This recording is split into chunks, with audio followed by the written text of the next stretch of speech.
What's up, hockey fans? Welcome inside to the latest edition, this Tuesday, October 21st edition of the NHL Insider Notebook here on the BR app, streaming live as well on YouTube. Let's make this an interactive show. Get your questions, comments, concerns, fears, whatever it is that you want to share into our chat, either on YouTube or on the BR app, and I'd be happy to take your questions. Lots happening in and around the NHL, including a couple quick tidbits to pass along. One, Corey Perry is making his Los Angeles Kings debut tonight, and I love the tweet from the Kings organization, which said, imagine telling someone in 2012 that Corey Perry would be making his Kings debut. It's crazy to think about for a former Anaheim Duck and hated rival. As well, Jake Wallman making his season debut for the Edmonton Oilers tonight as they look to close out their 5-game road swing with a win. Connor McDavid still searching for his first NHL goal. And what a night it was in the NHL on Monday night. The Vegas Golden Knights taking care of the Carolina Hurricanes in a battle of the unbeaten. The Knights are riding a 7-game point streak to open the season. And amazingly enough, Pavel Forsberg is leading the NHL in goals with 7 goals in 7 games to open up the season, including an incredible goal in the first period on Monday night. You know what else happened on Monday night? The New York Rangers scored a goal at Madison Square Garden. Start spreading the news. Yes, that's right. The Rangers avoid NHL futility record in terms of a streak to start the season. They ended it at 180 minutes and 57 seconds into their game on Monday night when Artemi Panarin broke the skid and finally got the Rangers on the board on home ice. They've had no issue scoring on the road, but for whatever reason, it's been a challenge at home. And so Ranger fans are up in arms about that. They're up in arms about how this team has looked out of the gate. And they're asking questions. What happens with Artemi Panarin pending unrestricted free agent after this season in the final year of his contract? Is he going to be a guy that's going to be on the move? So there's that to unpack, as well as what the Rangers look like as a whole. And I want to take a bit of a holistic approach when it comes to talking about the Rangers, because I also think that this is entwined with the future of Artemi Panarin in Midtown Manhattan. So my thought process is, that I think the Rangers, I'm bullish on the Rangers. I think they're off to a better start than they've been given credit for. I know the record is what it is. I know the goal scoring and futility on home ice has been an issue. However, when you look at how they've played in front of Igor Shesterkin, I think that they're positioning this team under Mike Sullivan for better success with structure in their own end than they had previously. Shesterkin off to a good start, that this team is going to unlock more success in the future with this path. Yes, we know the personnel changes. Yes, we know the coaching change. All of those things are going to matter. And so how does that relate to Artemi Panarin?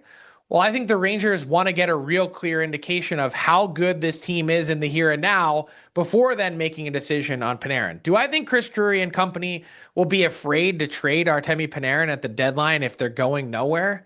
No, I don't. Not even in the slightest. You've seen how aggressive Chris Drury has been, whether it's been moving Jacob Trouba or Chris Kreider or Keandre Miller or anyone else he felt has not contributed to this team's overall success and their future in terms of bringing a Stanley Cup back to New York for the first time since 1994.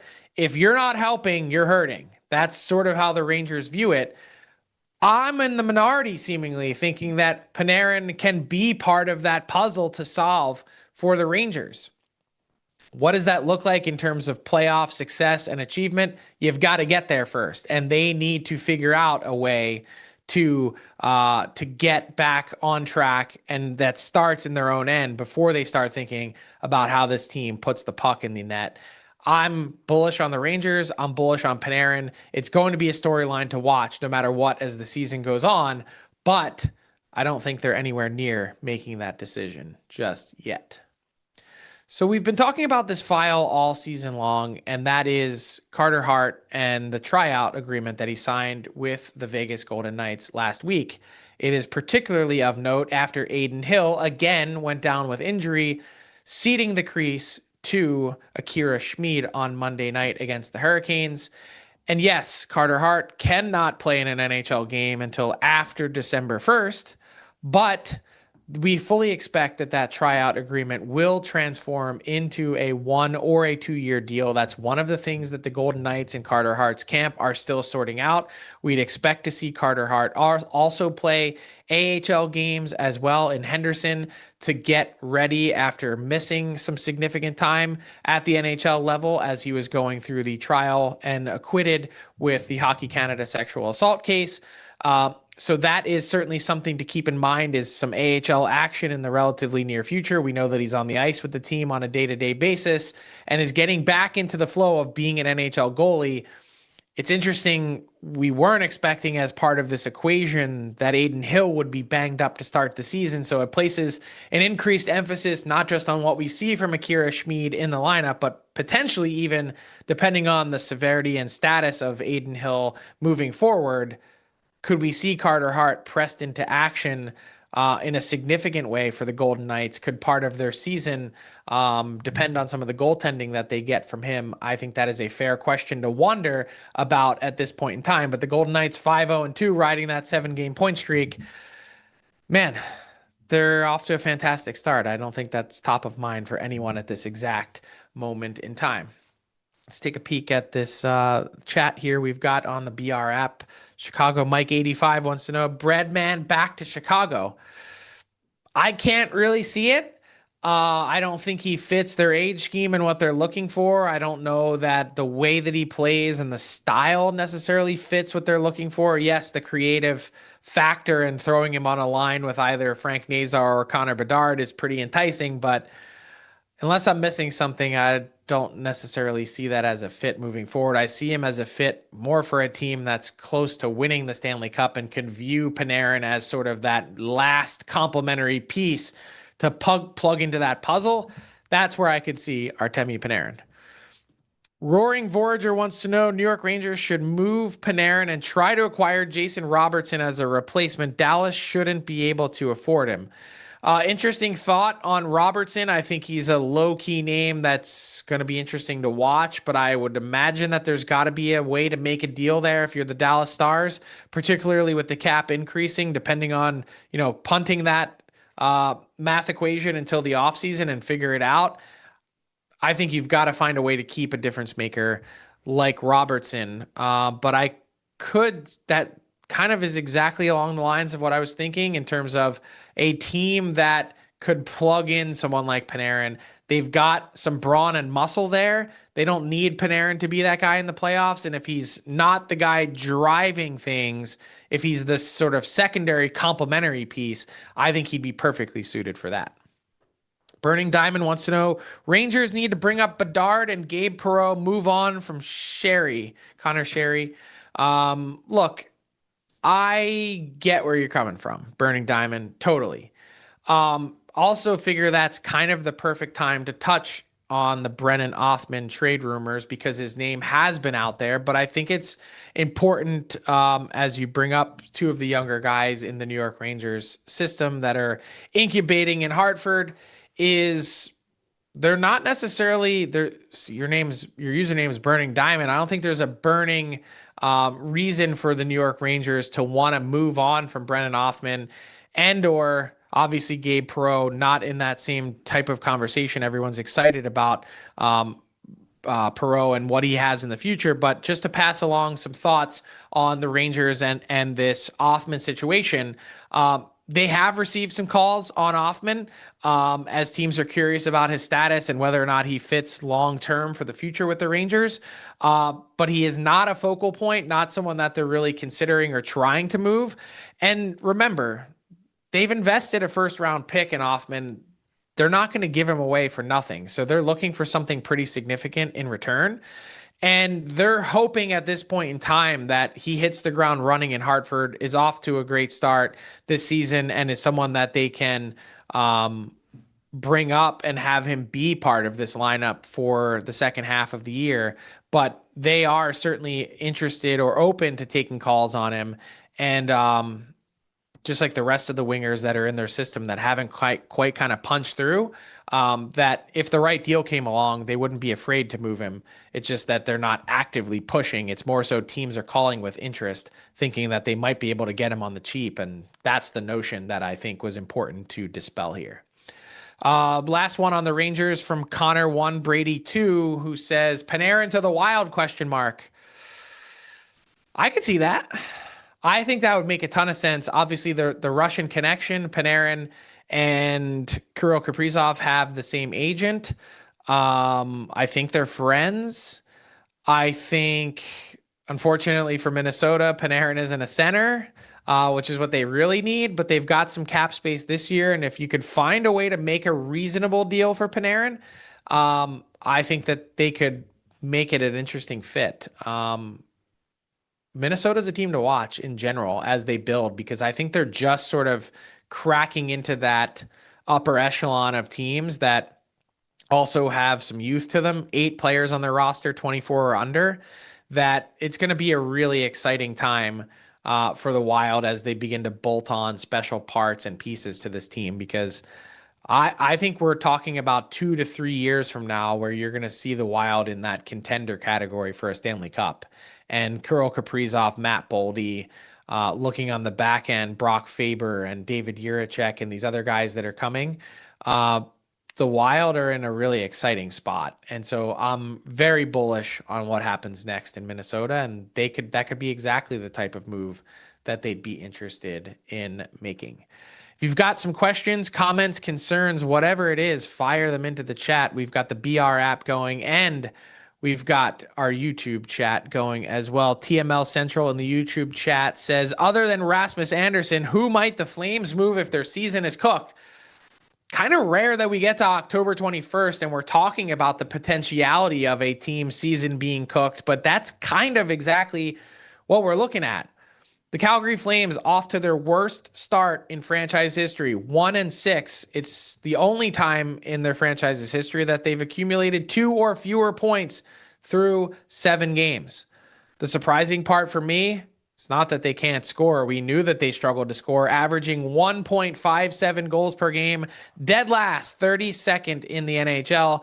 And their coach, Ryan Huska, was talking after their loss on Monday night at the Dome about how, hey, maybe the bounces will start going our way.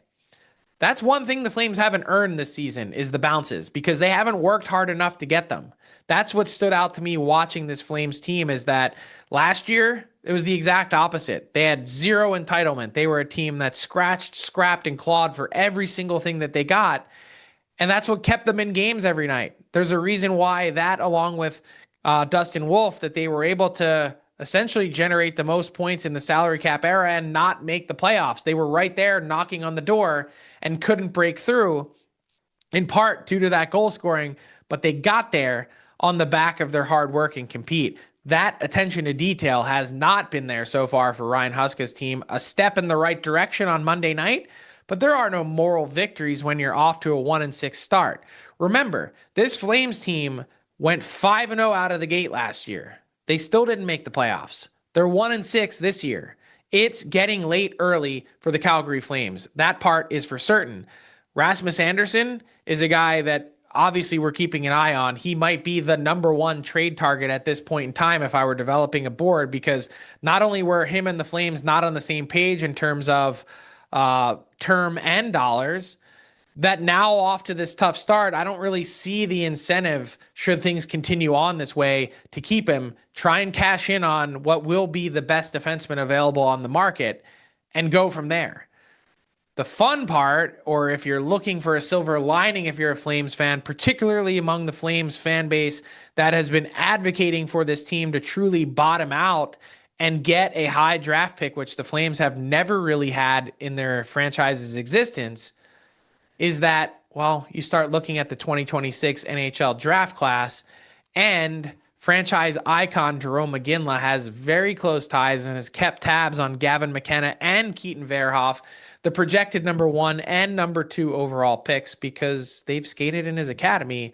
All of a sudden you start to think, well, if we're going to suck for a year, this would be the year to do it, because it is a deep and special draft class. So if you're the Flames, brutal start to the year. Not a lot to look forward to, but maybe the longer this drags on, in addition to trade returns, that's something that you turn your attention to. I just couldn't believe that we're having that conversation on October 21st, but that's how hard it is and difficult it is to make up points in today's NHL. Bobby Bowe says, Lucic going to sign with the Blues, ? Look, this injury to Milan Lucic, as far as I can tell, Bobby, is a bit more serious than anyone really kind of indicated or led on coming out of that tryout agreement and the end of training camp. So what they're doing for the meantime, while Lucic remains in St. Louis rehabbing and working back from this injury, is they keep re-upping these tryout agreements, and they are going to hopefully give him a chance once he is healthy again to get on the ice and show that he can earn a contract. It's not guaranteed, of course, but they're going to give him the opportunity to show what he has on the other side of this injury, and then they're going to make the declaration as to whether or not he has earned a contract. So a bit of a tough spot for Milan Lucic to be in with that untimely and unfortunate, relatively significant injury. I don't have a firm timeline on when that is, but it definitely wasn't like a 1 week thing, so to speak, in order to then get Milan Lucic back on the ice. Fire Ryan Poles 24 wants to know, when's that Bedard extension coming, and will it be 8 years or a 3 to 4 year bridge so he can cash in a few years? I don't think the Bedard camp or the Chicago Blackhawks are really all that interested or incentivized to talk extension at this exact moment in time. I think they had some cursory conversations this summer. I think they were in a spot where they understood that the landscape is changing dramatically.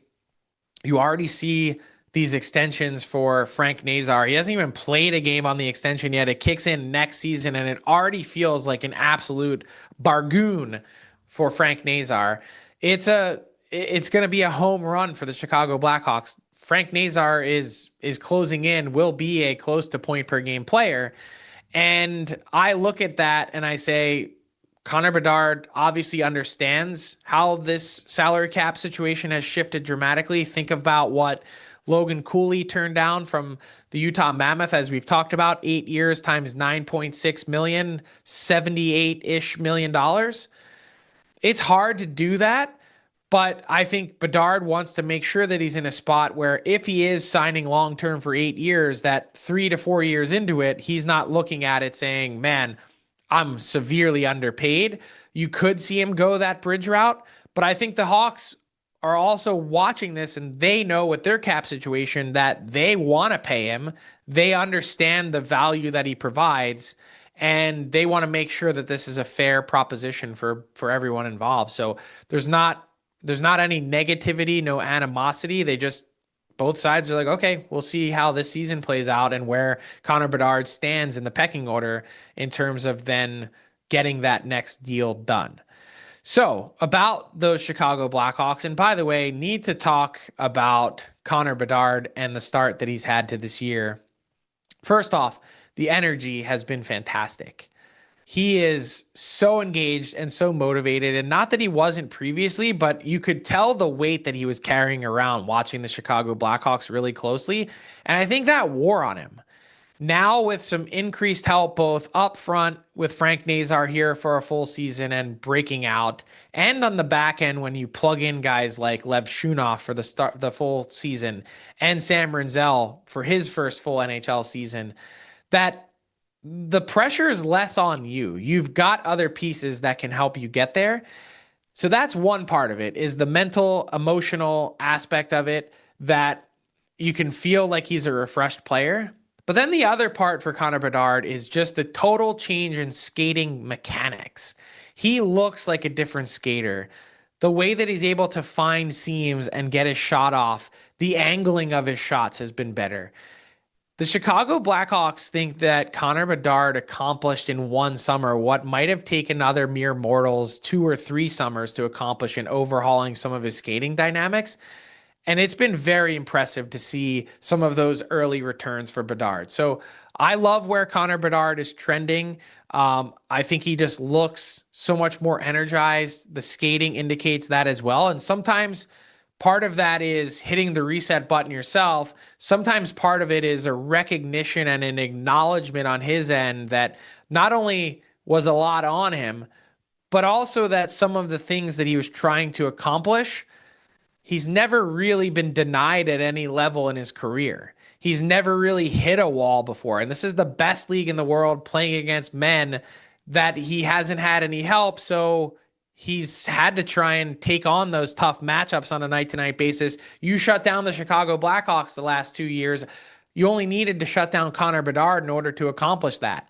Now, with those other lines and components, they're freeing him up a little bit, and things that previously worked for him in the WHL weren't working in the NHL. Now he's figured out some solutions. So definitely a ton of stick taps for Connor Bedard for the work that he's put in and how well he's played to start for Chicago. Is the start for real? That's the question everyone wants to know. What about the Detroit Red Wings? Are they legit? I'm going to say the Chicago Blackhawks are where they should be and are trending in the right direction, but they're not getting anywhere close to a playoff spot this season. I will say the other part about the Chicago Blackhawks is that a big change in presence for them behind the bench. Jeff Blashill has put in an NHL mentality for this team, and that's not throwing shade at any of his predecessors, whether it was Anders Sorensen or Luke Richardson or whoever it might be.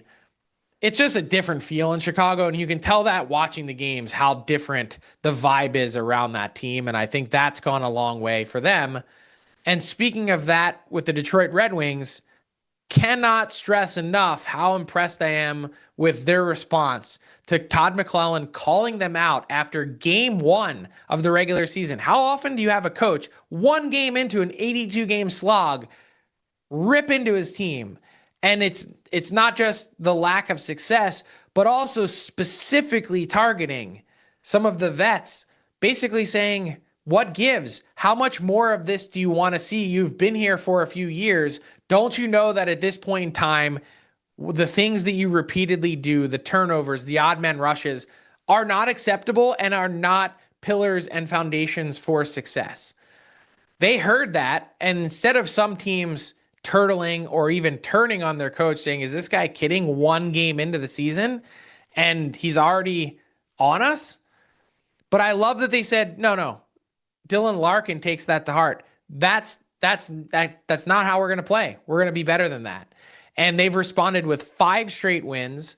And it's a whole bunch of things. It's, yes, the vets that have responded, and Larkin has led that charge. And can't say enough good things about Larkin because that guy is an absolute dog. If the Four Nations face-off didn't show you that last year, I don't know what will. That guy could play on my team any night of the week. And I love how competitive he is and wants to win, the pride that he has, not just in his country, but also in his organization, kind of going back at Steve Yzerman and some of the moves that have been made for this team the last few years. It hasn't been good enough. So everyone is willing to call each other out. That creates a healthy dynamic where the bar is raised and set to a standard that the Detroit Red Wings used to play at. I mean, they're riding a 9-year Stanley Cup playoff drought. They want to see it end. They want to take that next step forward. And part of that has also come from the meritocracy in the environment that they have created in Detroit. You watch some of their young defensemen, they're pushing out vets from jobs.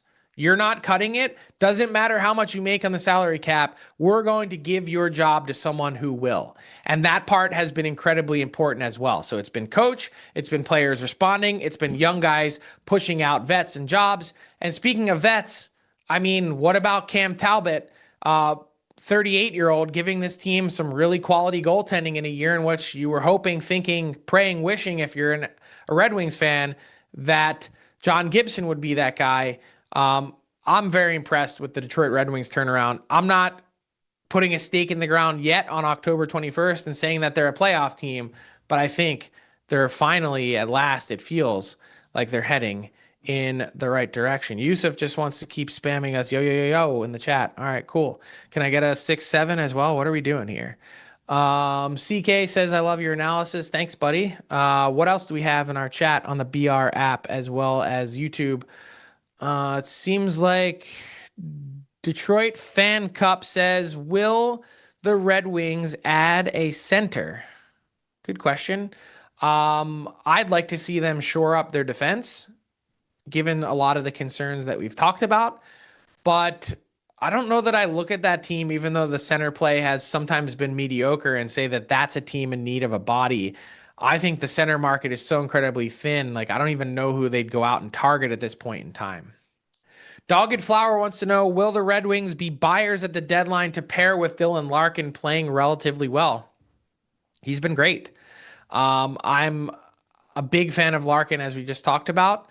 I could see them being buyers if they play themselves into a position to be one, and that's going to require some consistency over the long haul. But Steve Yzerman, I think the time is nigh. It's time to begin to add pieces to this team. They've been quiet at deadlines in past, understandably so. It wasn't time to push the button.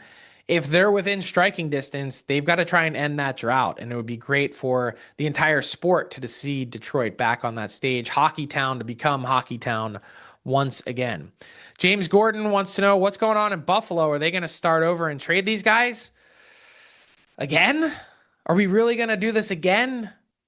I get it. It just feels like time after time, this is year 6 of the Kevin Adams experiment in Buffalo, or the Kevin Adams experience. How about new leadership at the top? That's where I would start.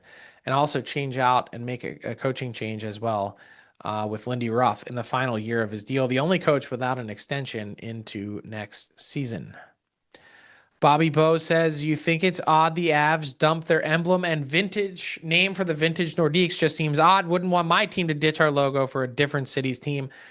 First off, they haven't ditched it. They're only doing it 7 times this year, and I'm jacked up that the first one will be against the Hartford Whalers, aka Carolina Hurricanes, on Thursday.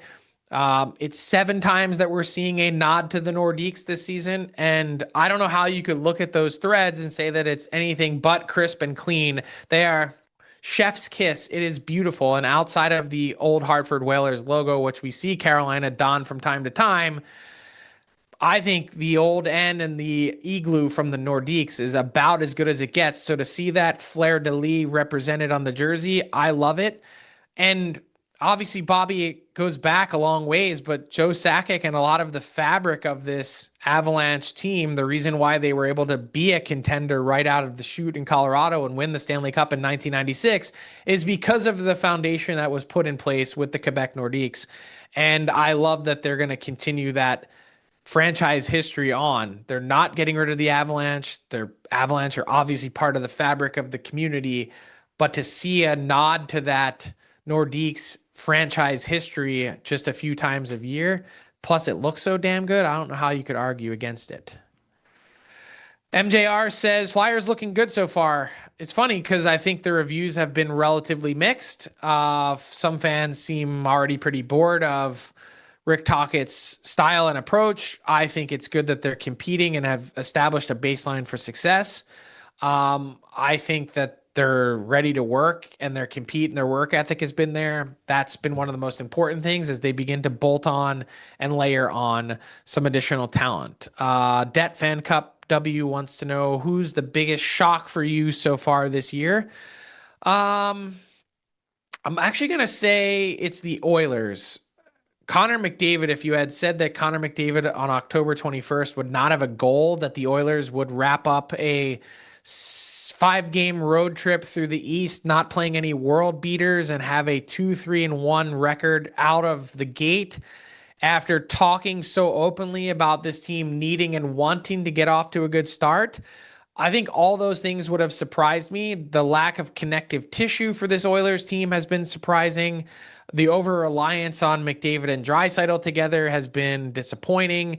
And it seems like they're just waiting for someone to come in and play the hero card, whether it's Zach Hyman returning in the first week of November, which he's on track to do, whether it's Jake Wallman making his season debut tonight.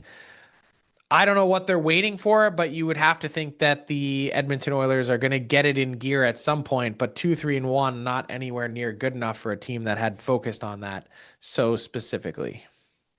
Do I think the change of scenery for Trevor Zegras has helped so far? Yes, I do. I think he's unlocked a bit of himself again, that creativity. You saw that pass to Sean Couturier and how beautiful that was last week.